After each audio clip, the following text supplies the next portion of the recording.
The investment companies BlackRock and Vanguard hold over $16 trillion worth of assets under their watch. That's twice the GDP of the entire African continent. Projections estimate that by 2028, BlackRock and Vanguard will own almost all assets on Earth. How much longer before the two companies control the world? Join us as we discuss the impact these massive corporations have on our lives. BlackRock and Vanguard collectively control huge shares in the largest US corporations, prompting concerns that too much money is in too few hands. Even Vanguard founder Jack Bogle acknowledges this fact. On November 28, 2017, at an appearance at the Council of Foreign Relations in New York, Bogle stated, "That's around 20% owned by this oligopoly of three. It's unfortunate that there aren't more people working in the index fund industry." Vanguard, which has its corporate headquarters in Pennsylvania, is the second biggest global issuer of exchange-traded funds and the largest global issuer of mutual funds. It currently has 206 foreign funds and 204 US funds. It includes Vanguard Total Bond Market Index Fund, one of the biggest bond funds in the world. But BlackRock is the largest investment management firm in the world. It is a crucial, publicly traded business with a market cap of around $112.3 billion. It offers investment and technology services to institutional and individual clients globally. The company provides a range of funds and portfolios that invest in things like fixed income, money market instruments, and equity. Customers look to BlackRock for access to exchange-traded funds, mutual funds, and investments with a focus on goals connected to retirement income and college savings. The behemoth is the largest global provider of ETFs, the iShares group of ETFs. BlackRock gets the majority of its revenue from investment advisory and administrative fees charged to its clients. How big exactly is BlackRock? The investment giant released its financial results for the fourth quarter of its fiscal year. The company's net income was $1.6 billion, up 6.1% over the same period last year. At $5.1 billion, revenue increased 14% year over year. That was the year the company's assets under management, or AUM, reached a record high of $10 trillion. That's up 15.4% year over year. Its AUM, as of December 31st, 2022, is $8.6 trillion. The company holds 1 billion Apple shares at the top of its portfolio, with many others from top companies such as Microsoft, Amazon, United Health, Google, Berkshire Hathaway, ExxonMobil, JP Morgan, MasterCard, Tesla, Pfizer, Coca-Cola, and Disney. Vanguard is not far behind, with $8.1 trillion worth of assets. How did it become so successful? Because of the way it is set up, Vanguard can charge very little for its funds. The company has been able to lower its costs throughout the years because of the extent of its operations. The average cost ratio for Vanguard funds was 0.89% in 1975. The current figure for 2022 is 0.09%. Vanguard has a somewhat unusual structure for an investment management firm. The shareholders own the company's funds, which in turn are owned by the company. So the actual owners are the stockholders. Vanguard does not have any outside investors besides its shareholders, in contrast to the majority of publicly owned investment companies. Some industry professionals think Vanguard is able to prevent conflicts of interest by the virtue of its organizational structure. Publicly traded investment management companies have a responsibility to their shareholders and fund investors. Vanguard takes pride in its reliability, openness, affordability, and risk management. It is a pioneer in providing mutual funds and ETFs that are passively managed. BlackRock generates most of its revenue from investment advising and administrative fees, based on the predetermined percentages of AUM. As of 2022, Vanguard's funds had an average expense ratio of 0.09% compared to the 0.49% average of the mutual funds sector. Vanguard is now a place where retail and individual investors could go to amass money wealth without needing a broker's services or paying their fees.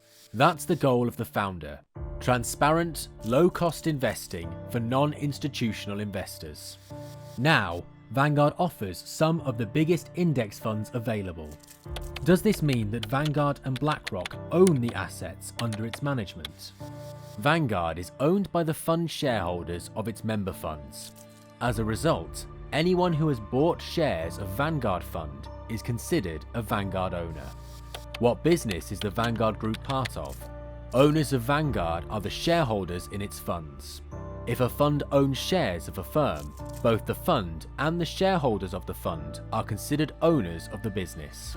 Vanguard, therefore, doesn't own any businesses. Instead, the fund's stockholders do.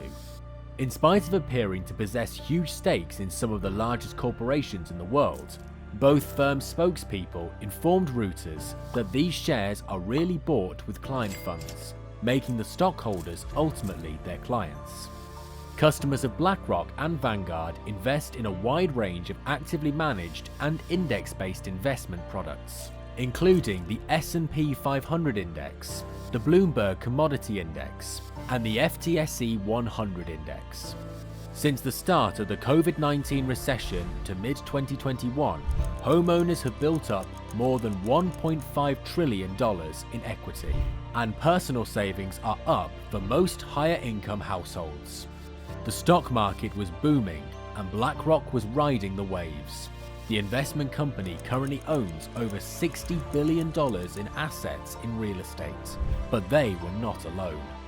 According to Bloomberg, Invesco Real Estate is supporting Mind Management in its plan to spend up to $5 billion over the course of the next 3 years to purchase 20,000 single-family rental houses in the US. Another fund, which oversees Canadian pensions, is reportedly spending $700 million in single-family rentals, according to Bloomberg. According to Redfin data cited by Business Insider, investors paid a record of $77 billion on home acquisitions in the final 2 quarters of 2020, but only 55,000 properties overall and 39,000 single-family homes. This also includes various categories of investors who buy these houses not for rental purposes, but rather to renovate and resell. And most people, including many prominent voices, raised alarm against BlackRock's real estate purchases because the company was buying up property at 20 to 40% more than it was worth. Hence, new homeowners were having a hard time finding a suitable living space. But most of the reasons why the housing market has spiraled out of control over the past year can be attributed to the fundamentals of a lack of housing supply, cheap mortgage rates, and the entry of millions of millennials into the housing market with increased personal savings. According to Fintel, BlackRock disclosed its holding of 7.5 million shares of Redfin Corp in a 13G form submitted to the SEC. According to Investopedia, Securities and Exchange Commission Schedule 13G form is used to report a party's ownership of stock which exceeds 5% of a company's total stock issue. BlackRock acquired 7.1% of the business. They reported 7.12 million shares and 6.8% of the company in their prior filing dated February 3, 2022, a growth of 8.84% in shares and an increase in total ownership of 0.3%. The average 1-year price target for Redfin is $4.31 as of January 30, 2023. Forecasts range from $2.02 at the low end to $5.78 at the high. From its most recently reported closing price of $7.22, the average price target reflects a drop of 40.24%. Why won't the giants consolidate their holdings here? But according to a company spokesperson who spoke to Reuters, BlackRock itself is not a shareholder. and that the money being managed or invested belongs to its clients. Clients, through investments made on their behalf through funds managed by BlackRock, are the owners of these assets. According to a Vanguard representative who talked to Reuters, the company is mutually owned, which means that its investors, who own its funds, own it as well. This unique corporate structure means that there are no outside owners to satisfy and, instead, enables our firm to truly focus on our investors and their long-term investment needs. Should BlackRock or Vanguard ever declare bankruptcy, such shareholder ownership would be proven. Professor Pavlova clarified via email, "There may be some brief interruption, but the ultimate owners of the shares are their clients." Professor of Finance Alex Edmonds, Pavlova's colleague at the London Business School, added, "A liquidator would likely sell the investments and then return the cash to clients." Professor Edmonds and Franklin Allen, a finance and economics professor at Imperial College London, both told Reuters they didn't think it was a big deal that Vanguard and BlackRock owned a lot of stock in major corporations. According to Professor Pavlova, the two businesses may not accurately represent client preferences when they vote on investment firms on their clients' behalf. But she acknowledged that both try to be transparent in how they vote by publishing this information. BlackRock and Vanguard have the ability to cast votes at shareholder meetings on behalf of their customers because they are business shareholders. The investment stewardship departments at both companies allow for the proxy voting.